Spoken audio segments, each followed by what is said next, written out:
The frontline bomber Su-34 stands aside from all the numerous Su-27 fighter versions.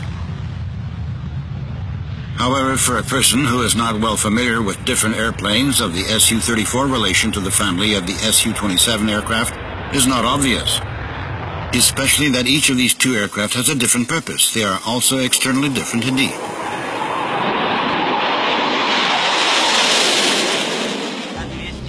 The idea to develop a new combat aircraft for destroying ground targets emerged in the early 80s. By that time, the Su-17 and the MiG-27 fighter bombers, as well as the Su-24 frontline bombers, were operational in the Soviet air regiments. The main task for an aircraft of such type is bombing and missile air attack at enemy ground targets.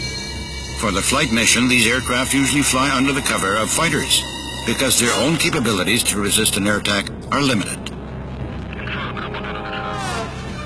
But what if one could develop a frontline bomber capable to conduct an aerial combat solo with enemy fighters? For a long period of time, to design such an aircraft wasn't possible. Otherwise, they had to give some aircraft characteristics up in favor of its combat load. This was unacceptable for a frontline bomber.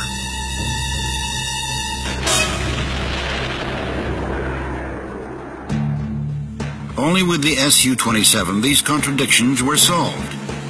This aircraft met all the requirements: decent flight range, impressive combat load, excellent maneuvering characteristics. Given the frontline bomber specifics, it was necessary to modify the fighter. Initially, the Su-34 was called the Su-27EB, where in Russian the last two letters stand for fighter bomber. The future aircraft prototype first flight was made on April 13, 1990.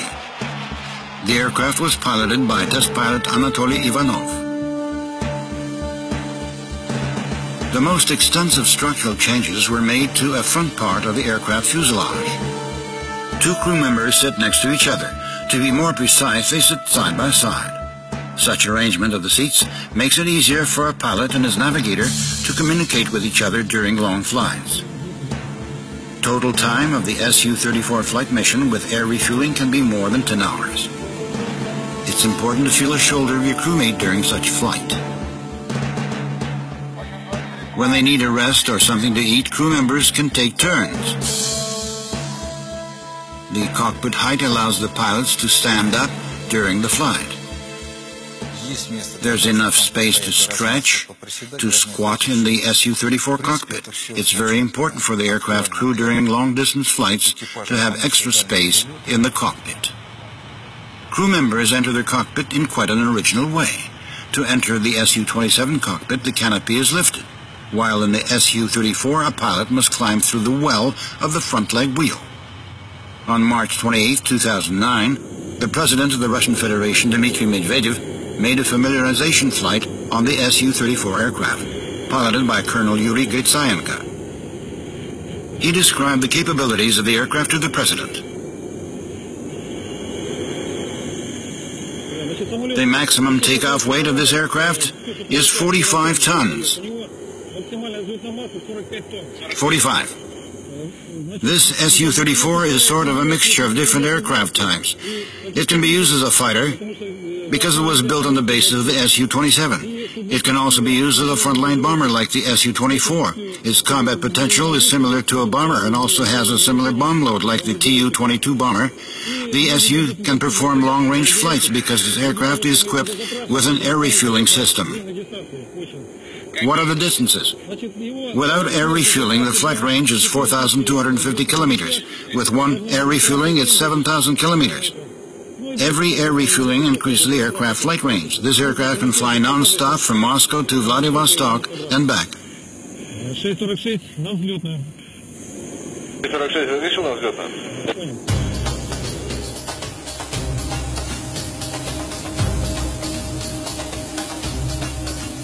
It's also worth mentioning that the total Su-34 bomb load is 8 tons, which is not bad at all for a frontline bomber.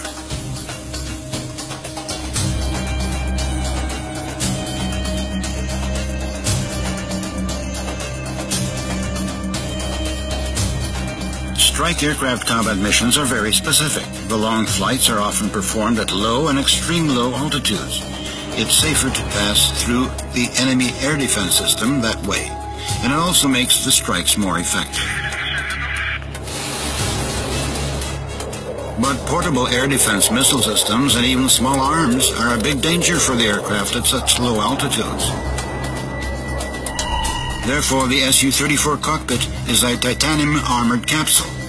Other vital parts of the aircraft are also armored, which means this aircraft can also be classified as a ground attack airplane, such as the Su-25, for example. At the same time, the Su-34 frontline bomber is able to stand for itself in aerial combat. This aircraft is very maneuverable, and its maneuvering characteristics are inherited from the flanker. The frontline bomber is equipped with up-to-date air-to-air missiles.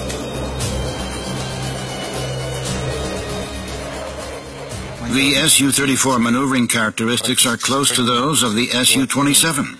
For a pilot, the Su-34 is like a fighter. This aircraft is very maneuverable and very easy to control. In the end, all the work on the aircraft modification increased its weight. As it was said before, the Su-34 maximum takeoff weight can achieve up to 45 tons. Therefore, the aircraft airframe had to be strengthened, and the new landing gear with rear leg two-wheel bogie was designed.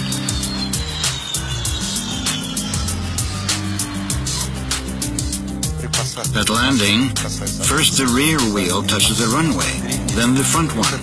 The Su-34 landing is very smooth. I can't think of any pilot who had a rough landing on the Su-34. This aircraft is like a cruiser.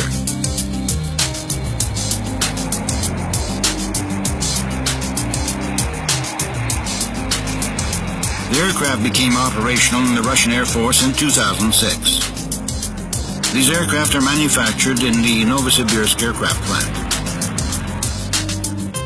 The Su-34 is the aircraft of the near future.